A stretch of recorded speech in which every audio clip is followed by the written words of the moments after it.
And with that, let's welcome in our next guest. I hope I'm pronouncing his last name right, but it is Kevin Ostreicher, the host of the Locked On Ravens podcast. He also writes for the Ravens Wire, and he is here to join us now to talk a little AFC North football as we get ready to head into the summer months. What's up, Kevin?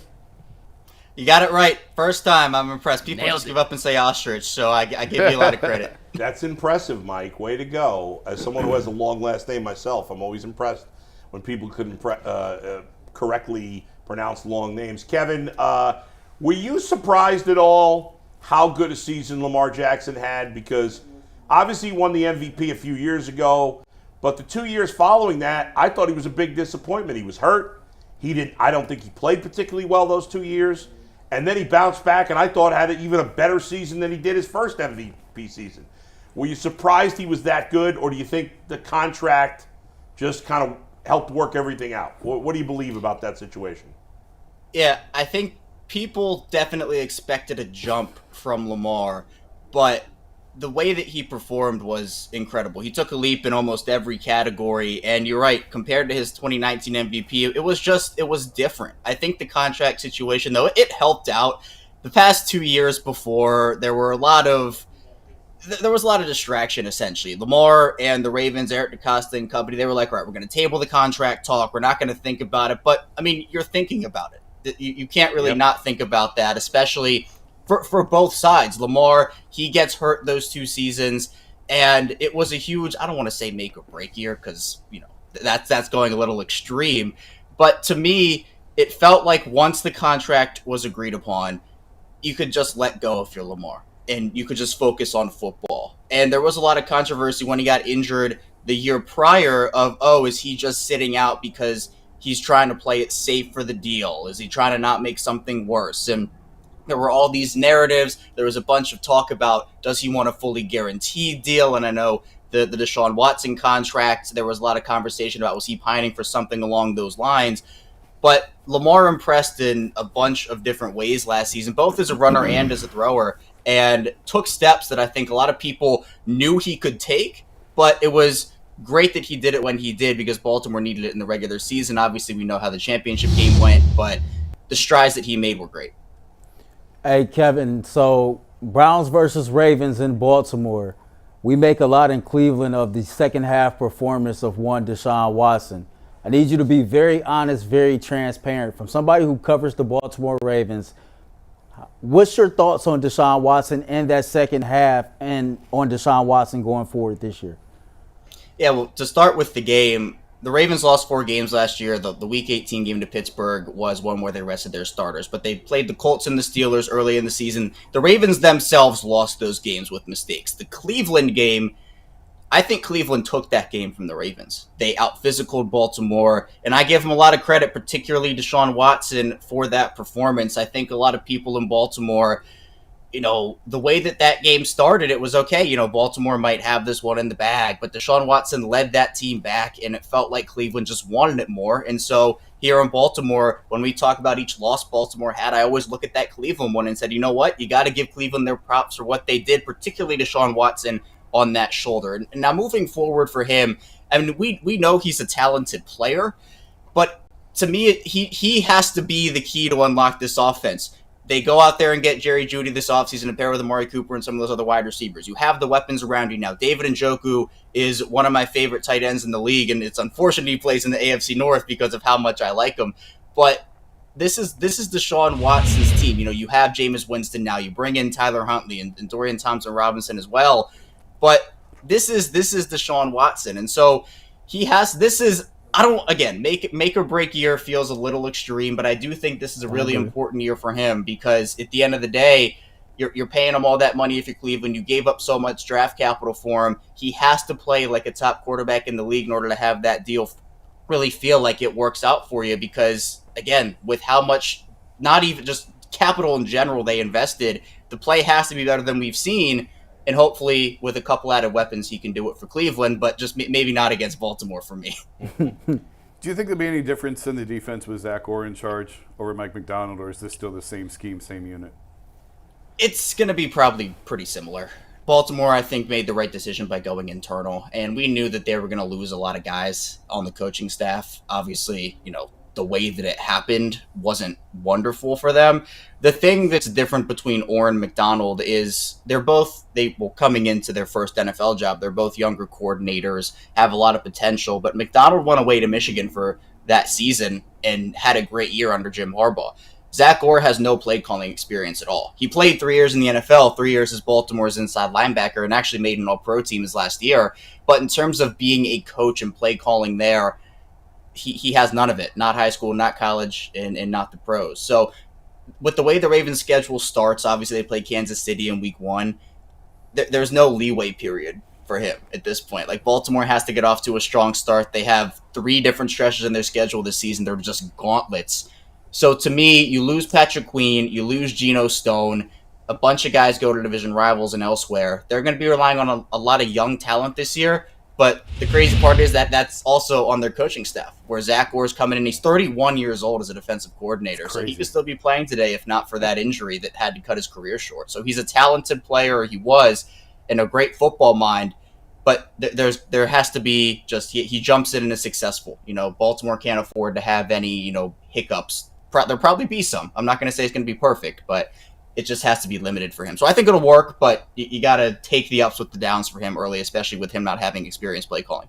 Kevin, obviously the Ravens were the best team in the North last year, but we know how good this division is. I think you can make an argument that the 4 teams can finish in any order in this division. Certainly there's stronger arguments for some than others, but it's not crazy to think they can finish in any order. I would argue the Ravens had the worst offseason. I mean, you mentioned the coaching changes. You mentioned they lost Patrick Queen. They lost Geno Stone, who had a breakout year last year. I believe they lost 2 starting offensive linemen. I know everybody's excited about Derrick Henry, and I still think he's got another good year in the tank. I always thought Gus Edwards was a little underrated. You watch him more than I do. I don't know that they got that much better at running back. Derrick Henry 3 years ago, sure. But right now, I don't know that's that much of an upgrade. Overall, did they take enough hits in starting spots that you're concerned about them going at least a little backwards? Well, to your point, actually, the Ravens, Derrick Henry was their only big signing of the offseason. They added pieces here and there. They lost so much talent this offseason, where essentially their plan is succession plans all across the board. Patrick Queen, they drafted Trenton Simpson last season. He's going to come into a big role. You lose Jadeveon Clowney, Odafe Owe, David. So it's all these different young players, second-year guys, third-year guys, fourth-year guys.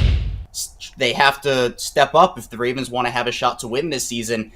It's the ultimate risk or reward plan for them. I don't think every single solution will work out, but I think some will work out. And the Ravens actually lost 3 starting offensive linemen this offseason. Not 2, so it's even more of a risk reward there, where you're probably going to be relying on a rookie, a 4th-year guy, and a rookie/second, Andrew Voorhees, who tore his ACL at the combine, so technically a rookie, but actually in his second season. To me, I think that the Ravens might not be done adding in free agency. We saw after the draft last year, the Ravens added everybody: Jadeveon Clowney, Kyle Van Noy, Arthur Millette, Ronald Darby, etc. So I still think there was a little room for Baltimore to improve their roster, but it feels like with the way their offseason went, it was, let's go and promote all of our young guys, or most of our young guys, into bigger roles. Rashad Bateman is going to be replacing Odell Beckham essentially this year as Baltimore's de facto number 2, and if he hasn't can stay shown on the field, Kevin. If he can stay on the field. Exactly. That's exactly right. Health is going to be the big part for him. So I think that for the Ravens, it has a shot to work out for them in the best way, but it also has a shot to backfire a little bit, like we saw during the 2022 season when the Ravens essentially got rid of all their veterans in the wide receiver room, promoted Rashad Bateman after an injury-riddled rookie season to the number 1 spot, and you said, all right, if it works out, great, that's a risk, and the reward is there, but on the other side of that is if Bateman goes down, your entire season is essentially over in the wide receiver room. Not only did Bateman go down, but they lost their number 2 guy as well, and that's when they brought in like 36-year-old Deshaun Jackson and all these other guys that it didn't work. So they might add a couple veterans or 2, but they're going to be relying on a bunch of young talent this season, and that's the ultimate risk-reward plan, in my opinion. Kevin, 2-part question here. In your opinion, why is it that you believe that Lamar Jackson is looked at as a running quarterback versus a quarterback with elite running skills? And do you believe that Lamar Jackson is the best overall quarterback in the AFC North? I think, so to answer the first part of your question, the reason I think why he's looked at as more of a running quarterback instead of a quarterback with elite rushing skills is because Baltimore runs the ball so much. And in that offense, with what he does, his throwing skills have been underrated really ever since college, if you want to go back that far, where he needed a lot of refinement coming out of school, and everybody knew that. But we've seen that with a bunch of other quarterbacks who have that dual threat ability. But Baltimore, over the past, however far you want to go back in the Lamar Jackson era, has been at the top or very clearly in the top 5 in rushing attempts. Last year, Baltimore was first in the NFL in rushing attempts, and they were 30th in the NFL in passing attempts. So I don't think it's fair Lamar Jackson's looked at the first way instead of the second way. He's obviously a quarterback with elite rushing skills, but he doesn't throw the ball a ton compared to these other guys. So in a league where we see all these teams going to like the quote-unquote, I guess like the air raid offenses, throwing the ball 40, 50 times a game sometimes in extreme cases, the Ravens aren't doing that. They're throwing the ball 22 times a game, 25 times a game, sometimes even 19 times a game. But the thing is, sometimes they're beating teams in those games by like 20 points, 28 points, and Lamar doesn't have to throw the ball as much. I do wish that Baltimore's offense was a little more balanced. I think hopefully we'll see that in year 2 of Todd Monken's offense. But he has an elite arm and throwing skills. Now, in terms of if he's the best quarterback in the AFC North, I do. I think if I had to rate it, I'd probably go Lamar, Joe Burrow, Deshaun Watson, and then whoever between Russell Wilson and Justin Fields. I don't know what that quarterback situation is. But I think I give Lamar the slight edge over Joe Burrow just because of the fact of the rushing ability. I think Joe Burrow is a really talented player. I think Deshaun Watson's talented too. But to me, I think Lamar has that extra edge. He's won 2 MVPs. The accolades have been there. Obviously, the playoff success. He hasn't made a Super Bowl. Joe Burrow has. You can take that into account for sure. But I'll give Lamar the slight edge over Joe Burrow for now. Deshaun Watson 3, and then that Steelers situation at 4. All right, Kevin. I'm taking Burrow over Jackson, but it is very close. I do agree with something Kevin said. Yeah. I think that for whatever reason, people continue to underestimate this brother as a passer. He's always had an elite arm, and you see him get better.